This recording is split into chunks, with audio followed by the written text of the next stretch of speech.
The steady hum of medical equipment filled the corridors of the Mercy's Light as Chief Medical Officer Laura Bennett made her daily rounds. The hospital ship's pristine white halls stretched before her, each section devoted to healing the sick and injured from across the galaxy. Laura's blue-tinted skin and silver eyes marked her as an Aldarian, a species known throughout the stars for their dedication to medical science. She paused at a viewing window, watching the stars streak by in ribbons of light. The Mercy's Light was the pride of the Galactic Confederation's medical fleet. Its 20 decks housed the most advanced healing technology known to the 17-member species. Laura felt proud every time she thought about their mission to help anyone in need, regardless of their origin.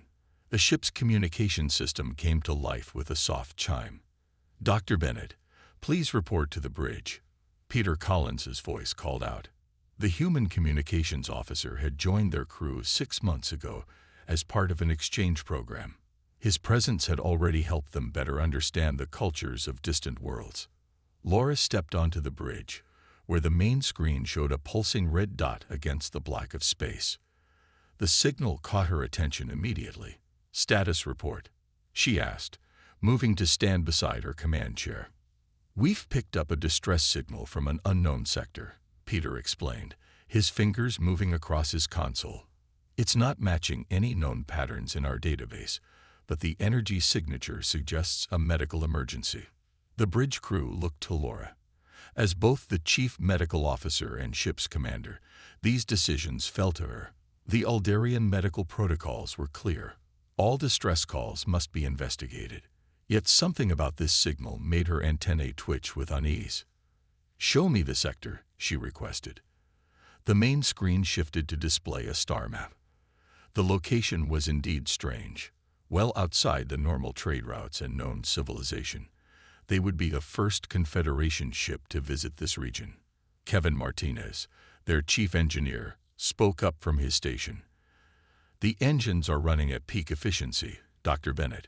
We can reach the coordinates in about 6 hours at maximum safe speed." Laura nodded, her medical training overriding her caution. "Plot the course. Susan, prepare the emergency response teams. We don't know what we'll find out there." Dr. Susan Harper, their head of emergency medicine, acknowledged the order and left the bridge. The next few hours passed in careful preparation. The medical staff checked and double-checked their equipment. The ship's defensive screens remained active, standard procedure when entering unknown space. Though the Mercy's Light carried no weapons, its shields were among the strongest in the fleet, designed to protect vulnerable patients during evacuations from disaster zones. Laura used the time to review the signal analysis. Something about its pattern seemed almost deliberate, not like the chaotic broadcasts typically associated with accidents or natural disasters. She made a note to have Peter pay special attention to any communication attempts when they arrived. As they approached the coordinates, the bridge crew grew more alert. They had all served on enough emergency missions to know that first contact with a crisis situation was crucial. Laura watched the main screen intently as they dropped out of faster-than-light travel. The space before them appeared empty at first glance. Their sensors swept the area, looking for signs of the distress signal source. The silence on the bridge grew tense as moments passed without any sign of the emergency they'd been expecting. "Dr. Bennett," Peter called out, his voice tight with concern. "I'm picking up an energy signature. It's big, and it's not matching anything in our database." Before Laura could respond, a massive shape emerged from behind a nearby asteroid. The vessel was dark, angular, and bristling with what could only be weapon systems. It looked nothing like the civilian or medical ships they usually encountered. As Laura stared at the unknown ship, she felt a chill run down her spine. In all her years of medical service, she had never seen anything like it. The Mercy's Light hung in space, its white hull gleaming against the darkness, as the mysterious vessel grew larger on their screen. Their mission of mercy had led them into something unexpected, and Laura Bennett had a feeling their peaceful routine was about to change forever. Peter Collins wiped sweat from his forehead as his fingers moved across the communication console. The strange ship before them remained silent, its dark hull absorbing the light from nearby stars. Broadcasting standard greetings on all frequencies, Dr. Bennett, he reported, his voice steady despite his growing anxiety. The massive vessel dwarfed the Mercy's light. Its hull was covered in sharp angles and protruding weapon ports, making it look like a predator ready to strike. Laura Bennett stood at the center of the bridge, her silver eyes fixed on the main screen as she waited for a response. "This is the Confederation hospital ship Mercy's Light," Peter broadcast again. "We are responding to a distress signal from this sector. Do you require medical assistance?" He switched through different frequencies, hoping to find one the alien ship would respond to. Susan Harper rushed onto the bridge, her medical coat still worn from preparing the emergency teams. "All medical bays are ready," she said, then stopped short at the sight on the main screen. "That's not exactly what we were expecting to find." The alien ship's response came suddenly, not in words, but in action. Multiple weapon ports opened along its hull, each one glowing with building energy. Kevin Martinez's warning shout filled the bridge. "Energy spike. They're powering up weapons. Raise shields to maximum," Laura ordered. Her antennae twitched violently, sensing the danger. "Peter, keep broadcasting our status as a medical vessel. Make it clear we are not a military ship." The first blast struck before Peter could send another message. The Mercy's light shuddered under the impact. Though their shields were strong, they weren't designed for sustained combat. Kevin's hands flew over his engineering console, trying to reinforce the shields. More ships dropping out of faster-than-light travel. Susan called out, pointing to 3 new signals appearing on the sensors. Each one matched the design of their attacker. "They're surrounding us." Laura's mind raced. In all her years of medical service, she had never faced such open hostility. The Confederation's hospital ships were respected throughout known space. Even pirates and raiders left them alone, knowing they might need medical help someday. "They're broadcasting something," Peter said, adjusting his controls. A harsh, grating language filled the bridge speakers. The universal translator struggled for several seconds before producing words they could understand. "Krik's Empire claims this vessel," the translation came through. "Your technology will serve the Empire's expansion. Surrender and prepare for boarding." Another blast rocked the ship. Kevin shouted over the noise of straining engines. "Shields at 60%. We can't take much more of this." Laura made a quick decision. "Kevin, divert power from all non-essential systems to the shields and engines." Susan, hit all patients and medical staff to the secure intersections. She turned to Peter. "Find us a way out of here. Scan for any sign of civilization, any place we might find help." The Mercy's light turned sharply, its engines straining as Kevin pushed them to full power. The Krik's ships followed, their weapons continuing to hammer at the hospital ship's failing shields. Warning alarms blared throughout the vessel as damage reports began coming in from multiple decks. "Got something," Peter exclaimed, his eyes wide as he studied his readings. "Picking up artificial signals from a nearby system. Looks like radio waves, old-style communications, but definitely signs of civilization." Laura didn't hesitate. Plot a course. Maximum speed. She watched as the stars blurred around them, the ship jumping to faster-than-light travel just as another blast from the Krik's ships struck their shields. In the chaos of their escape, none of the bridge crew had time to wonder about the civilization they were racing toward. Their only hope lay in finding help before the Krik's ships caught up with them. As the Mercy's light fled through space, emergency lights flashed throughout its once peaceful corridors, and its crew prayed they would find allies among the unknown species that waited ahead. Kevin Martinez's hands moved quickly over the smoking engineering console as warning lights flashed around him. The Mercy's light shuddered as its damaged engines struggled to maintain faster-than-light speed. In the 6 hours since their escape from the Krik's ships, they had pushed the hospital ship harder than it was ever meant to go. Main power dropping below 40%. He called out to the bridge crew. "We can't keep this speed much longer." Sweat ran down his face as he worked to redirect power from less critical systems. Even the backup medical generators were now helping to keep them moving. Laura Bennett stood at her command station, watching the sensor displays that showed 3 Krix warships still in pursuit. The enemy vessels were slowly gaining on them, their military-grade engines more powerful than the hospital ship's civilian drives. "Susan, status of the injured?" Laura asked, turning to her chief medical officer. During their escape, several crew members had been hurt when the initial attacks knocked out artificial gravity on 2 decks. Susan Harper looked up from her medical tablet. 2 broken arms, 1 concussion, and multiple minor injuries. We've moved everyone to the inner medical bay. She paused, then added, "The good news is our medical supplies are intact. The bad news is we're using a lot of power to keep the critical care units running." Peter Collins suddenly straightened in his chair, adjusting controls on his communications panel. "Dr. Bennett, those signals are getting stronger. I'm picking up thousands of them now. Radio, television, digital broadcasts. They're definitely coming from an inhabited world." The main screen showed a star system ahead of them. It looked ordinary enough, a yellow star with several planets orbiting it. But as they got closer, they could see the 3rd planet was blue and green, wrapped in white clouds. "Can you decode any of the transmissions?" Laura asked, her antennae twitching with hope. They needed help, and soon. The Mercy's light wasn't designed for prolonged escape maneuvers. Peter worked at his station, sorting through the flood of signals. "It's incredible. Multiple languages, but wait." His eyes widened. "I recognize some of this. It's similar to Earth English."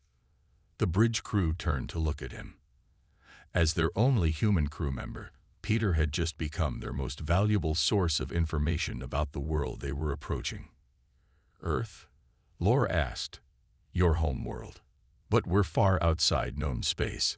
How is that possible?" Before Peter could answer, Kevin's shout interrupted them. "Engine failure in sections 4 through 6.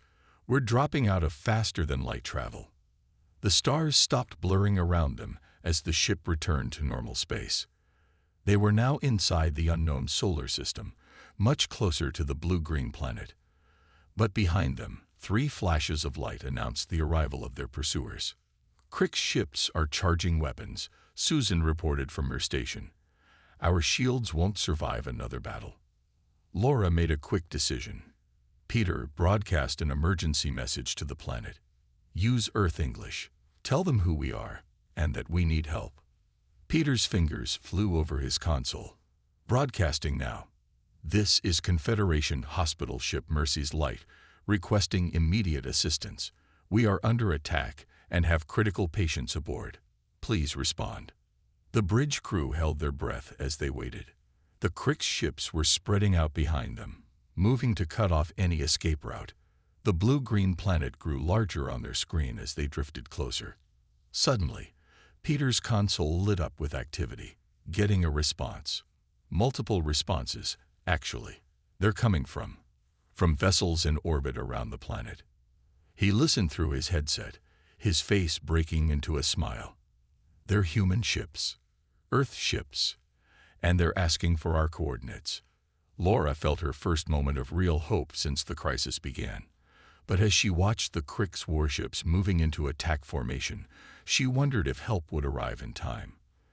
The Mercy's Light, a ship dedicated to saving lives, now had to trust its own survival to a species that most of the galaxy didn't even know existed. Commander Mary Rodriguez stood on the bridge of the Earth Defense Fleet flagship Nightingale, her eyes fixed on the tactical display. The situation developing at the edge of Earth's defense perimeter was unlike anything in her 15 years of service. The incoming hospital ship's distress call had caught everyone by surprise. "Analysis of the pursuing vessels," she asked, keeping her voice calm despite the tension filling the bridge.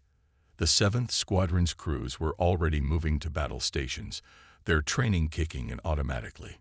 3 warships, heavily armed, no known match in our database, Lieutenant John Carter reported from the tactical station. But the vessel they're chasing matches known medical ship configurations. Definitely not a warship. No weapons, heavy shields, large medical bays visible in scans. Mary nodded, studying the sensor readings. The hospital ship's shields were failing, its engines damaged.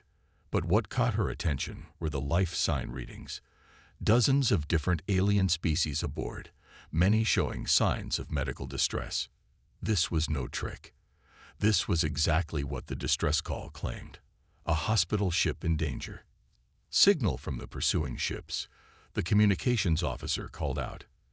They're demanding we stay out of what they call imperial business. They're claiming the hospital ship as their prize. Mary's jaw tightened. The thought of pirates attacking a medical vessel filled her with cold anger. Earth might be new to interstellar politics, but some things were universal. Hospital ships were off limits. Everyone knew that. Launch alert fighters, she ordered. Have the Mercy and Hope move to flanking positions. We're going to show these attackers how Earth protects medical personnel. The two support ships of the 7th Squadron moved smoothly into position, their own medical bays ready to assist if needed. The Krix warships were closing in on their target. The hospital ship's engines were giving out, leaving it drifting in space. Mary watched as the alien vessels moved into what they clearly thought was a perfect attack position. All ships, battle formation Delta, Mary commanded. Fighters, screen pattern 6. Remember, we have wounded civilians in the area. Precision shooting only. The Earth vessels moved with practiced efficiency, forming a protective barrier between the attackers and their prey. John Carter's voice cut through the focused silence on the bridge. Enemy ships are charging weapons. They're not backing down. Send one warning shot across their lidship's bow, Mary ordered. Let's see if they can take a hint. The Nightingale's main gun fired, a burst of energy passing just in front of the lead Krix vessel. The response came quickly. All 3 Krix ships opened fire, their shots aimed at the Earth vessels rather than the hospital ship. Mary allowed herself a small smile. Good. They had successfully drawn the attackers' attention away from the wounded. Return fire, defensive pattern, she commanded. Focus on their weapons systems and get a medical team ready for transport to the hospital ship. The bridge crew moved with calm precision, each person focused on their task. The space around them lit up with weapons fire, but the Earth ships held their formation. The Krix attackers found themselves facing an entirely different kind of combat than they had expected. Every Earth ship moved in perfect coordination, their tactics clearly refined by years of practice. Hospital ship is broadcasting again, the communications officer reported. They're surprised. Apparently, no one told them Earth had such an advanced defense fleet. Mary kept her attention on the battle, but she felt pride in her crew and her species. The aliens might be surprised to find such military capability around an unknown world, but they would soon learn something else about humanity. Earth protected those who helped others. Get me a direct line to that hospital ship, she ordered. Tell them to hold position.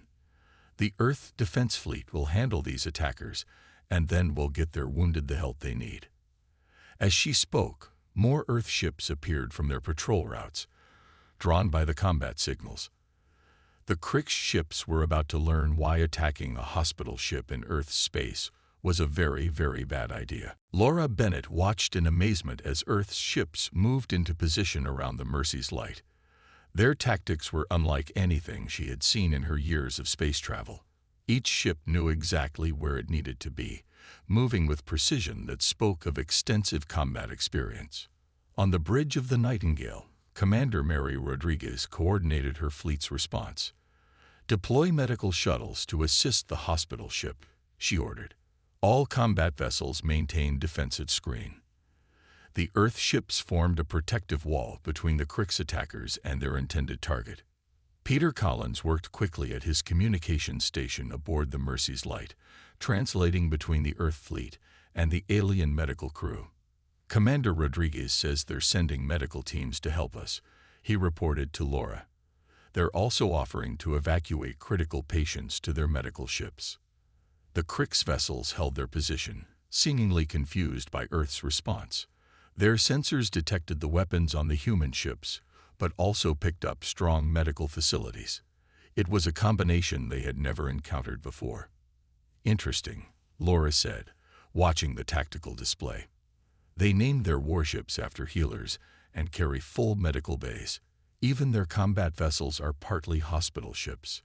This revelation about Earth culture fascinated her, even in the middle of crisis. The Kricks finally made their decision. All three ships opened fire simultaneously, targeting the Earth vessels rather than the Mercy's light.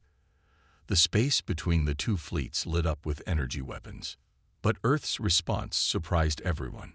While their warships engaged the Kricks, medical shuttles darted through the battle, protected by smaller fighter craft. These shuttles headed straight for the damaged hospital ship, ignoring the combat around them. "Their medical teams are requesting permission to board," Peter announced. "They say they have trauma specialists and emergency repair crews ready to help." Laura granted permission immediately. She had never seen this combination of military action and medical assistance. The Earth ships fought with incredible skill, but never lost sight of their mission to help those in need. Commander Rodriguez's voice came through clearly on their communications. "Mercy's light will handle the attackers. Focus on your patients. No one attacks a hospital ship in Earth's space." The battle continued around them as Earth's ships demonstrated their combat capabilities. The Kricks found their tactics failing against Earth's well-practiced defense formations. Every time they tried to break through to reach the hospital ship, they found their way blocked by precise weapon fire and coordinated fleet movements. Kevin Martinez worked with the Earth repair crews that had boarded their ship. "These humans know their stuff," he reported to the bridge. "They're already fixing our engines. They've got experience with all kinds of alien technology." Susan Harper was equally impressed with Earth's medical teams. They had brought advanced trauma equipment and quickly integrated with the alien medical staff. "They're handling different species' medical needs without any trouble," she told Laura. "It's like they've been preparing for this." The truth was, they had been preparing. Earth had spent decades developing both their military and medical capabilities, always expecting to eventually meet other species. They had built their entire space fleet around the idea that they might need to both fight and heal. Laura watched as another wave of Earth ships arrived, responding to the battle call. Each new vessel took its place in the formation smoothly, adding their strength to the defense. The Kricks ships now found themselves facing not just a superior force, but one that operated with unexpected sophistication. "Send a message to the Earth fleet," Laura instructed Peter. "Tell them the Galactic Confederation will want to know about this. Their protection of medical vessels won't be forgotten." As she spoke, more medical shuttles arrived, bringing supplies and assistance. The humans had turned a space battle into a rescue mission, showing the galaxy a new way of handling interstellar conflicts. Captain Patricia Morris guided her ship, the medical frigate Hope, through the chaos of battle. Around her, Earth's defense fleet moved like dancers in a deadly performance. The Kricks ships struggled to match their coordination, clearly unused to facing such organized resistance. "Target their weapon systems only," Patricia ordered her gunners, "and keep broadcasting medical assistance offers on all frequencies." The Hope's advanced targeting systems locked onto the nearest Kricks vessel's weapon ports, while its medical bay remained ready to treat any wounded, friend or foe. On the Nightingale's bridge, Commander Rodriguez watched the battle unfold. The Kricks ships were powerful, but their tactics were predictable. They fought like bullies used to intimidating weaker vessels, not trained military forces. "Enemy ships attempting to regroup," Lieutenant Carter reported. "They're trying to form an attack wedge." The three Kricks vessels moved together, preparing to charge through Earth's defensive line. Mary allowed herself a small smile. "Spring the trap. Medical frigates, fall back. Attack groups 1 and 2, execute pincer movement." The Earth ships moved instantly, their formation shifting like a living thing. The Kricks charged forward, thinking they had found a weakness in Earth's defense. Instead, they found themselves caught in a carefully planned trap. Earth ships surrounded them from all sides, their weapons precisely targeting the Krix vessel's key systems. Aboard the Mercy's Light, Laura Bennett and her crew watched in amazement. Earth's ship struck with surgical precision, disabling weapons and engines while avoiding critical systems that might harm the Krix crews. "They're not trying to destroy them," Kevin Martinez observed from his engineering station. "They're neutralizing the threat without unnecessary casualties, just like doctors removing a disease while preserving the patient." The battle reached its peak as the Krix finally realized their mistake. Their largest ship turned to fire its main weapon at the Nightingale, but Earth fighters intercepted the blast with their shields, protecting their command ship. "All ships, coordinated barrage," Mary commanded. "Disable their primary weapons and engines. Prepare medical teams for possible rescue operations." The Earth fleet responded as one, their combined fire overwhelming the Krix shields with precise hits. The first Krix ship lost power to its weapons, its engines sputtering as emergency systems kicked in. The second ship tried to turn and flee, but found its path blocked by Earth vessels that seemed to predict its every move. Patricia's voice came over the fleet channel. "Enemy crew life signs are stable. No critical casualties detected. Medical teams standing by for rescue operations if needed." Even in the heat of battle, Earth's ships maintained their dual role as both warriors and healers. The third Krix ship, seeing its companions disabled, made one last desperate attack. It charged directly at the Mercy's Light, hoping to at least destroy their original target. The response from Earth's fleet was immediate and overwhelming. Fighters swarmed the attacking vessel while larger ships provided covering fire. The Hope and Mercy, Earth's medical frigates, moved to protect the hospital ship, their advanced shields reinforcing the Mercy's Light's failing defenses.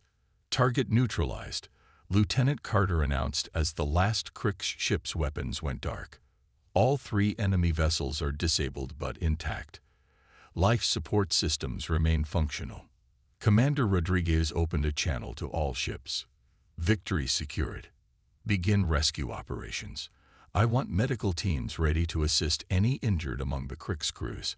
We'll show them how Earth treats all patients, even former enemies." Laura watched as Earth's medical shuttles moved toward the disabled Krix ships, carrying help to those who had been attacking them just minutes before. It was something she had never seen in all her years of space travel. Warriors who fought with precision and mercy, followed immediately by healers who treated friend and foe alike. Dr. Richard Hayes led his medical team through the corridors of the Mercy's Light, working alongside the Eldarian staff to treat both the original patients and those injured in the battle. The Earth doctor's calm efficiency impressed Laura Bennett as she watched him adapt easily to alien medical equipment. "Your people have an unusual approach to space travel," Laura said to Richard as they reviewed patient charts together. "Most species choose to be either warriors or healers. You've somehow managed to be both." Richard smiled as he checked the vital signs of a recovering Krix officer.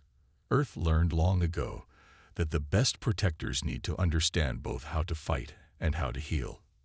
Every ship in our fleet carries medical facilities because we believe in saving lives, not just defending them. The aftermath of the battle had transformed the sector into a hub of activity. Earth medical ships surrounded the damaged vessels, their crews working to help everyone regardless of which side they have fought for. The captured Krix crews, expecting harsh treatment, found themselves receiving the same careful medical attention as everyone else. Commander Rodriguez stood in the Nightingale's conference room with Laura and several Earth fleet officers. The tactical displays had been replaced by medical status reports from all ships. "The Krix vessels are secured," Mary reported. "Their crews are cooperating, mostly out of shock at how we treated them after the battle." Peter Collins, who had been talking with some of the Krix officers, shared their reaction. They said no one has ever defeated them so completely while causing so few casualties. It goes against everything they believed about warfare. Laura's communication device chimed with an incoming message from the Galactic Confederation. She read it aloud to the group. "The Confederation Council has received our report. They're sending representatives immediately. Earth's protection of our hospital ship has caught their full attention. Susan Harper entered the conference room with additional news. The Crick's commander just finished treatment for minor injuries. He's requesting to speak with both Earth and Confederation representatives. It seems today's events have made quite an impression on them. The next few hours brought more surprises. The Crick's empire, known throughout the galaxy for their aggressive expansion, sent a diplomatic message. They wanted to discuss what they called Earth's innovative approach to space fleet operations. Kevin Martinez, working with Earth engineers to repair the Mercy's light, reported similar interest from his team. Every alien engineer who sees our ship designs wants to know more. The way we combine military and medical capabilities is completely new to them. Commander Rodriguez received word that Earth's government was already preparing for increased galactic attention. They're fast-tracking our diplomatic corps training, she told Laura. Earth is about to become a much bigger player in galactic politics, thanks to your distress call. Laura watched through the observation window as Earth medical shuttles continued their work. We came here by accident, running from attackers, she said. We found not just protectors, but a whole new way of thinking about space travel and interspecies relations. The sun rose over Earth in the distance, its light reflecting off the hulls of ships from 3 different species working together.